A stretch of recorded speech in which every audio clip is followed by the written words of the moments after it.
Hey, what's up guys? In this video we are going to make some pork back ribs. Picked up these pork back ribs the other day and they look pretty good. Today I have some special guests with me. We got Gus the pug. How you doing, Gussie? You doing good? And we got Sumo the pug. And these guys are gonna help me cook some nice looking ribs. Isn't that right, Gus? Gus, isn't that right? Yes, it is. Okay, the first thing we are going to do is we're going to remove the packaging from this thing and dump out all of the drippings into the sink.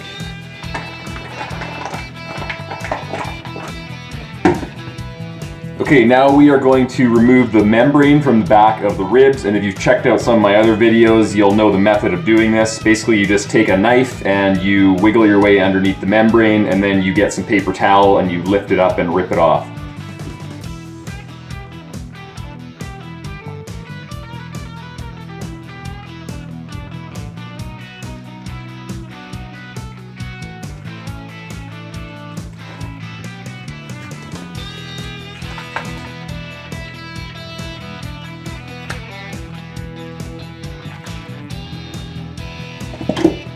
Alright, now we're going to add some coarse grained salt onto the ribs first. So just sprinkle it on lightly, nice even distribution, pat it in.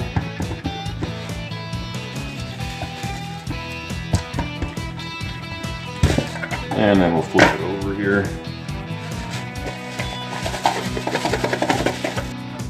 Alright, now we're going to apply the rub. In this video I'm going to use the rub made by Dizzy Dust all-purpose barbecue rub craft seasonings. So this is their flagship seasoning, versatile complex barbecue flavor with a mild heat level, so it should be pretty good. We'll apply that right now.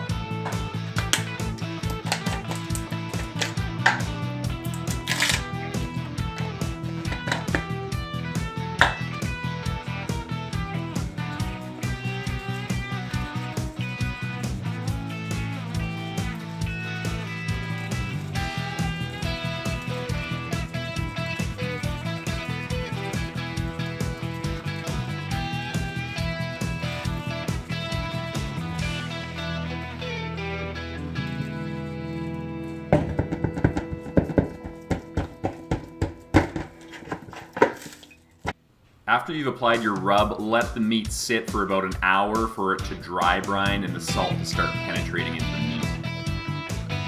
Now, while you're waiting for your ribs to dry brine, you want to start your chimney starter by putting some paper at the bottom of the chimney starter. Usually I like to soak it in a little bit of olive oil first. It acts as an accelerant when you light it. Then get your natural lump charcoal and pile it on top until the chimney starter is just about full. Then you're going to want to light the paper at the bottom of the chimney starter on fire with a propane torch and leave the chimney starter for about 10 to 15 minutes to fully light.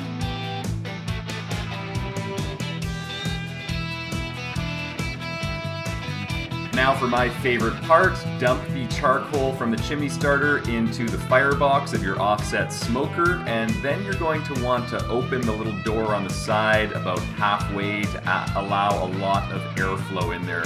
This thing is going to need a lot of air to get that charcoal fully lit, so open it up. And if you need a little bit of extra help, then you can even use a leaf blower on low setting to get that air into there.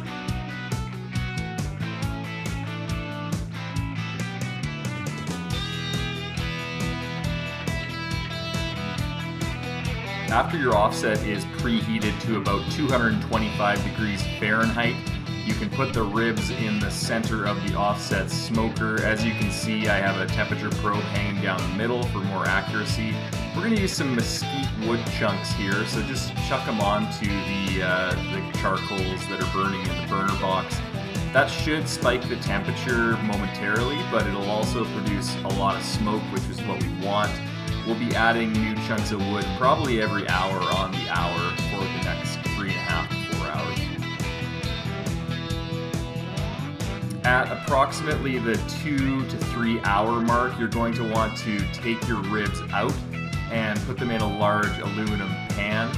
Then you're going to want to coat them in whatever really you want at this point. I usually put some apple juice on them, some honey, and lots of brown sugar. Then wrap the top of the aluminum pan up and place it back on the smoker, and put a temperature thermometer probe into the thickest part of the ribs. Take it out when the temperature reaches approximately 190 degrees Fahrenheit. After your ribs hit the 190 degrees Fahrenheit temperature, then take them off the offset smoker, let them sit for a few minutes, and then take the tin foil off. In this case, I had a piece of bologna in there, so just ignore that. That was just an extra little snack for dinner. But anyway, then you want to take your ribs and coat them in barbecue sauce and grill them on the grill for a few minutes on each side, just to really caramelize the sauce on them and get them a nice charred texture.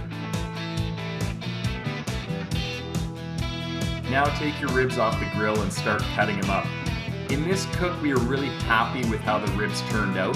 The only thing that I would improve next time is that the smoke ring got a little bit too deep, so we didn't have a nice big smoke ring around the edges. It actually penetrated all the way to the center because we used mesquite chips and we smoked it for a really long time with a lot of wood. But it turned out really juicy and tender, and it was delicious. We really enjoyed it. So thanks for joining us, guys. See you on the trail.